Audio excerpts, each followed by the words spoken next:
This is Bernard Baruch with Intuit Econ, sharing our second Periscope of the day. I am quite enjoying this new medium. We'll be talking about Tesla.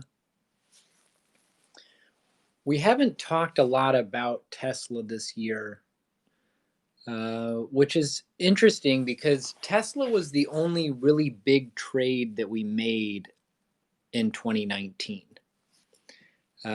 It was our largest holding for over a year until just before the September sell-off. And then that was when we first started taking some profits on Tesla. So if you tuned in to hear somebody ramble on about how no matter what the price is, we're going to hold Tesla forever because we love Elon Musk, that's not what you're going to hear. We did take profits on Tesla some. We reduced our exposure from, we actually took profits twice.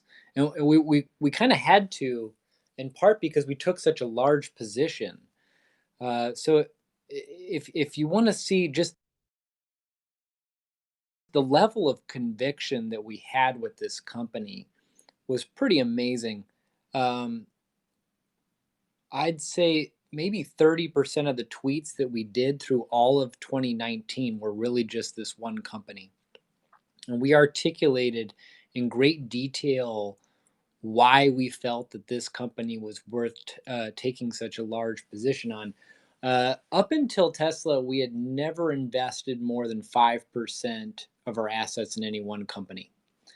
And in this case, we invested 5%.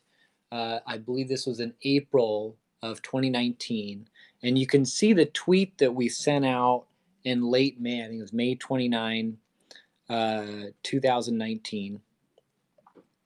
And we said that if we're wrong about Tesla, just stop following us because we clearly don't know what we're doing. And that was when we decided to more than double down on that position. And I think we ended up having an average cost basis of something like $190. So when Tesla started to rally, we quickly found ourselves in a situation where we just had tremendous swings in the total value of the portfolio starting like really at the end of 2019. And so I think we ended up taking some profits just before COVID hit. And so part of the reason why we've done so well this year is that one of the members of our team is from China. We had been following the COVID crisis there, and to us at the time, we actually we sold about half of our Tesla stock just before that hit. So this was like very late February, um, and that was in part because it had run up so much that it was like 30 or 35% of our portfolio. And so that was the first time that we took some profits. We actually bought a little bit more though when the price got all the way back down below $420. This was before the stock split, and I think some folks will know the relevance of that price. But that to us was just an absolute bargain in late March. So then we continued to hold Tesla as our largest position all the way up until just before the sell off in September. We articulated our reasons for that in an earlier Periscope. But it had a lot to do with rising VIX going into really a parabolic move in QQQ.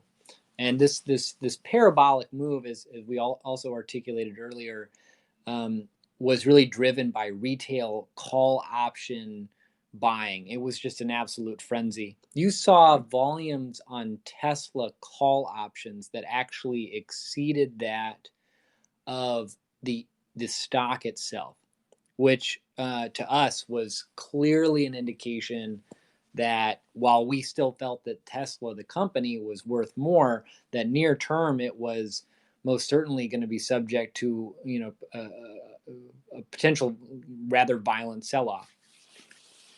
And so that was the second time that we took profits. And of course, at that point, the price had run up so much that it again had reached something like 35% of our portfolio. So we brought that down a lot. And at that point, it was a long term capital gain. And so by a lot, I mean we brought it down to about 10% of our portfolio, which is just a little bit less than what we initially had bought into. And so we haven't really been paying attention to Tesla in part because our reason for holding it has to do with the fundamentals of the company. So let me get into talking a little bit about what Tesla stock really means from an investing standpoint today, which is quite different than what we had experienced when we bought it in 2019. So in 2019, buying Tesla was really about playing the contrarian and recognizing that Elon Musk was quite brilliant and that they had, because of the new technology of EVs, that decreasing cost to their production. And this is pretty widely reported now, but at the time this was a very contrarian move. That's not what you're buying with Tesla today. So today, if you're buying Tesla stock, you're betting on three things. One is autonomous vehicles. And it's very, very challenging to put a dollar value on this. But I can tell you with very high conviction that Tesla is by far the leader in this. And there is still an underpricing of the value of autonomous cars. One of the podcasts we like listening to is The Compound, and the Reform Broker was talking about why he was buying GM recently, and our team members were shaking our heads, as we're listening to this. There's a misperception that one can produce autonomous vehicles that are able to, scale en masse across the world without having an advantage with data. And this is one reason why we took such a large position in Tesla initially, was because we happen to be very good with machine learning models. So we've been building Python machine learning models for some time now, and we understood the relevance and importance of big data. Well, Tesla has 99.9% of all of the world's real like actual driving data, not simulated data, which is something that Elon Musk had been articulating to investors during these calls in 2019, but they wouldn't listen to him. And you look at a company like GM and some of these rivals, and they really don't have hardly anything. And the reason why is because they aren't selling cars in the, they've got hundreds of thousands of cars that are driving around pulling data for Tesla every single day. And so the more cars Tesla sells, and the more people use autopilot, the bigger their data advantage gets. And nobody else has this. The cars that are on the road for some of these competitors, if you can call them competitors, they have two big problems. One, they're dealing with literally maybe 1,000, 2,000 cars, and they're paying people to gather some of this data. The second one is that they're still very much dependent on LiDAR, which, as Elon Musk pointed out, over a year ago, this is not the right technology. You can't be mapping out the world around you using lasers because it doesn't work in bad weather. And if anything changes about the world, then your maps are wrong. So even the data that they're gathering isn't going to be sufficient to provide the kind of autonomous vehicle, the kind of data that you need to really build a competitor to Tesla in terms of autonomous vehicles.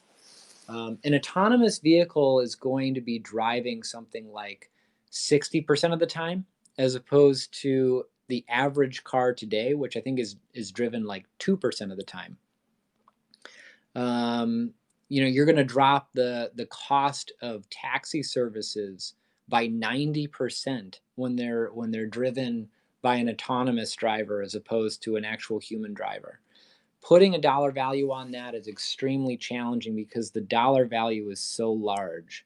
So one thing you buy with Tesla today is you're buying a call option that I'm right about this, and that Elon Musk is right about what autonomous driving really means in terms of the transformative capacity and just how far behind everybody else is on this. And this is still, again, this is the reform broker was talking about how he was buying GM because he thought that they were somehow further along, and you see this over and over again, and it's really it's just a misunderstanding of how machine learning models work and the dependency on big data and what that data actually needs to include in order for it to be truly useful in terms of building out autonomous driving capacity. So that's one thing you buy when you buy shares of Tesla today. Another thing you're buying is the most innovative and and likely to be the leader in solar. So one of the best performing ETFs of 2020 was TAN.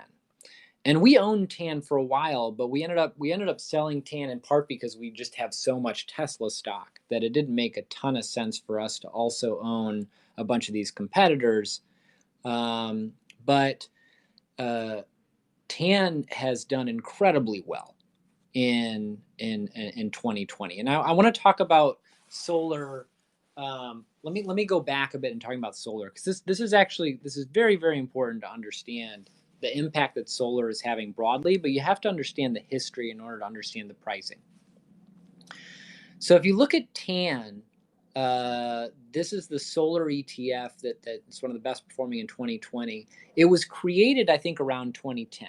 And like a lot of ETFs, as soon as they're created, if they're one of these specialty ETFs, when they're first created, they tend to do very poorly. So this is another reason why we were shorting ONLN and work from home.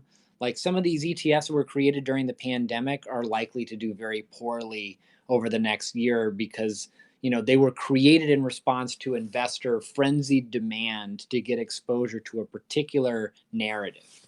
And so when solar really started to hit the investor fervor around 2010, I don't remember the exact year, but it was thereabouts. I think it was trading at something like $200 a share, and then it just absolutely tanked and went through a miserable 6-year bear market. Now in 2016, solar started to make a real comeback. And not surprisingly, this was driven by Solar City, one of Elon Musk's original 3 companies that he put a lot of his money into after he had some initial success with entrepreneurship. And what happened to Solar City is important to understand if you want to understand why solar is going to do well in coming years, and why it's not just a speculative bubble that you're seeing in TAN this year. So in 2016, you had enough improvement in solar technology that it started to become not really very competitive against things like natural gas, but it was good enough that people that were excited about trying to do something good for the environment were willing to spend a little bit of extra money and go ahead and get the Solar City solar panels. But what we didn't have at the time were basically the battery technology to go along with it. And so what that did was it made it so that everybody that was buying these solar panels were dependent upon the local energy company to get plugged into the grid. Because if you have solar panels but you don't have a power pack and you don't have some battery technology to store that energy, then you're still dependent on the grid in order for you to have reliable access to electricity. And so you saw there were some high profile cases. Like there was one in Arizona where actually a Warren Buffett owned company, energy company, essentially started to push back on Solar City and the absolute explosion that there was in interest in solar panels. And so what they did was they lobbied the local governments to change the rules and allow them to basically force people that had solar panels into getting a worse deal. And this was after many of them had already gotten their solar panels. So naturally, Solar City went from, I think, something like 500% growth that year to basically negative growth, because as soon as the rules were changed and people were not able to sell energy back to the grid at a retail price, I think they were forced to take wholesale prices and then pay all these additional fees. The economics of solar just really got slammed, and it wasn't because of the technology. It was because of lobbying efforts by utility companies that were caught off guard by this rise in solar. So if you're looking at a history of TAN, and again, we're talking about Tesla, but I'm going through, for those who are just now joining, I'm going through the reasons for why we're holding Tesla and what you're buying with Tesla today. Because when we bought it, it was a thousand. This was like in May of 2019. And so it was a very different trade then. So what you're buying today is quite different. So you want to understand what it is you're getting exposure to. And solar is a big part of that.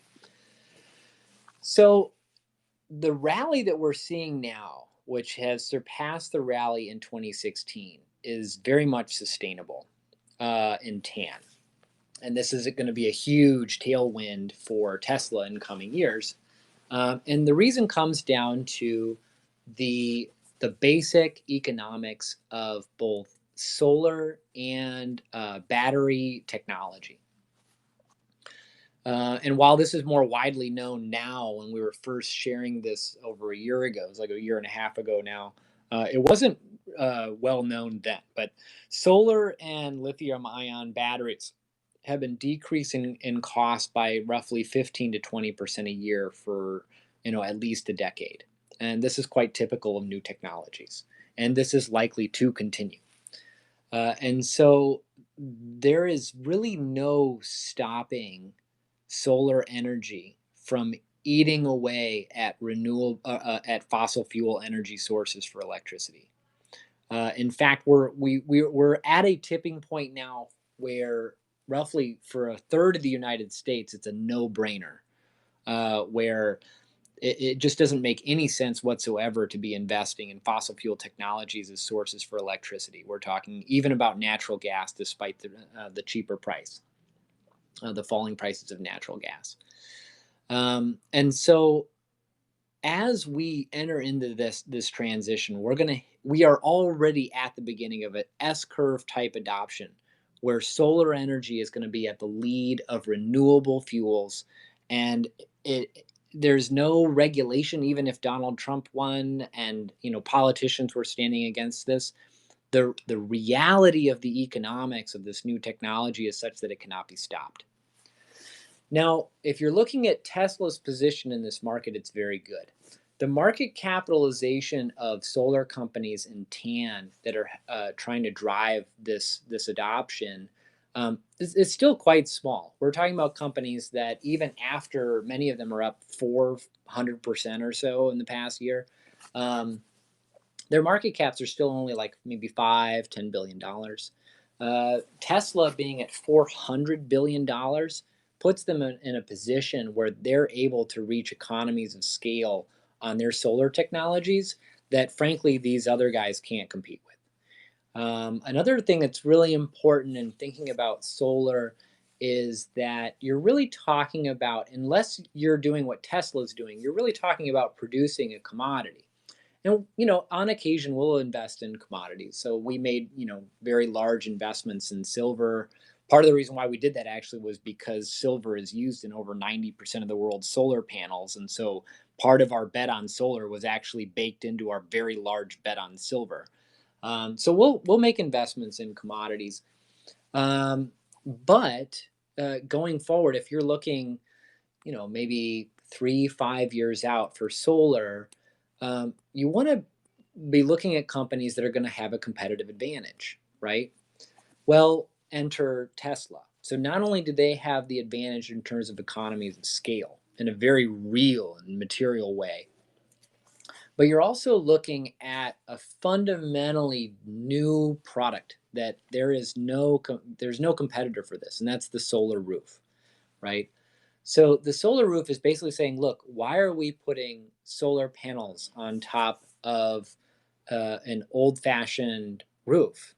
Um, and it doesn't really make a lot of sense. I think that 3, 5 years out, generally for the most part, people are just going to want to have the solar roof because it's ultimately cheaper. It's going to be a cheaper approach than trying to bundle the price of having a traditional roof and then solar panels.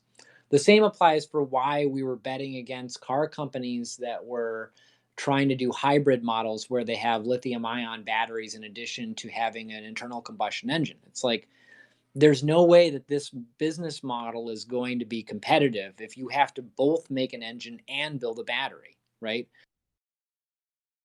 So, it maybe in the short run you make some gains, but there is just no way that we're going to have the winners of the solar revolution be companies that are making solar panels that sit on top of traditional roofs. So when you buy Tesla, the first thing that you're buying in terms of the total value is going to be this call option on autonomous driving. And I already articulated the reasons why I find it somewhat, well, I don't want to get too carried away, but the point is that many investors don't understand machine learning technology. And so they don't understand why Tesla has such an enormous data advantage. So that's the first thing that you're buying with Tesla is a call option on autonomous driving that they're going to win. I give that a 95% probability only because that's the highest probability I give anything in finance. Um, the second thing that you're buying is that they're really in the lead in terms of solar, and the solar revolution that we're at now is quite different than the run up that we had in 2016 for reasons I articulated, mostly that even the utility companies that were lobbying to change the rules in 2016 have now gotten on board. And so you're seeing more than 50% of the world's new, or the US's new electricity capacity installations are actually coming from renewable energy now, for a very good reason. It's cheaper, it's better technology. Um, Now, the last reason you buy Tesla is quite interesting. So I'm going to just try to take a step back here and try to explain a broader thesis for really a lot of our long positions in particular companies. What is scarce?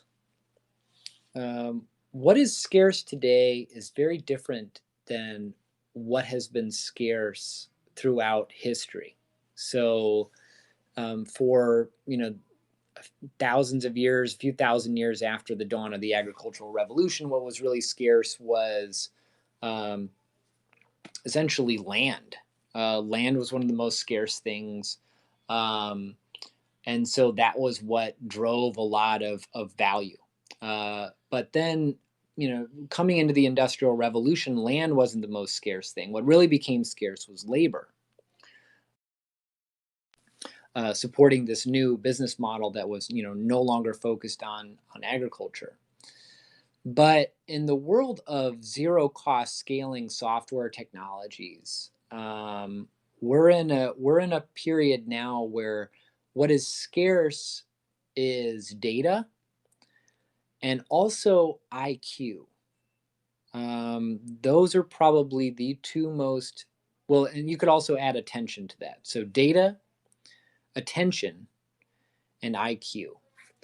And you can probably count on your fingers and toes the number of companies that combined probably have at least half the world's most brilliant engineers that work for them. And a lot of what's going to be driving value in the years to come is really going to come from these companies that maybe they don't say it on their balance sheet yet, and maybe it's not in their product line, but if really brilliant people work there and really brilliant people want to work at certain companies, then these are the companies that are more likely to see opportunities in the future and want to drive innovation. And these are the companies that are going to create value. And one of the things that we looked at, which I think we tweeted about in 2019, was we were looking at lists of companies that the top engineers from the best schools in the United States, where did they want to work? And this was, again, this is a period in which many people were saying that Elon Musk was a crazy person and that, Tesla was going to go bankrupt and yada, yada, yada. And we saw that the top engineers in America, when they were asked during this interview or during this survey where they wanted to work, the number one company on this list of 100 companies was SpaceX. And the second one was Tesla. So many of the most brilliant minds, and I would imagine that that's only even more true today, now that for the most part people have realized that Elon Musk is not a crazy person, that he's a genius. So if you have many of the world's greatest engineering minds wanting to work at SpaceX and Tesla, then you should probably bake into that price that there are going to be opportunities that Tesla is going to be able to take advantage of, because they simply have one of the most scarce resources in the world, and that is absolutely brilliant people trying to make the world a better place. So to wrap this up, we still hold a lot of Tesla. We initially invested 12% of our entire net worth into one company, which was well over double what we had ever done. And that was in May 29th, 2019. We also told all our supporters on Twitter that if we were wrong about Tesla, that they should stop following us. And so here we are, more than 1,000% later, and looking at the same company. And we have sold some. As mentioned, we sold some right before COVID hit, and we sold some when just before the stock split, for reasons we articulated earlier. If you haven't heard that, feel free to listen to the replay. But we're still sitting on 10% of our portfolio in this one company. And we think that they are a great way to get exposure to autonomous driving. We're 95% confident, at least, that they are going to win, and that the value of this is going to be in the trillions. We believe that they are the leader in solar, and we believe that they're going to win there as well. And we also believe that they're going to continue to attract some of the greatest minds in the world to help innovate our world into a better place in the future. So thank you for listening to our thoughts on Tesla, and feel free to share your thoughts in the comments below. And best of luck. None of this is investing advice. Again, please be careful with what you do with your hard-earned money. Have a good night.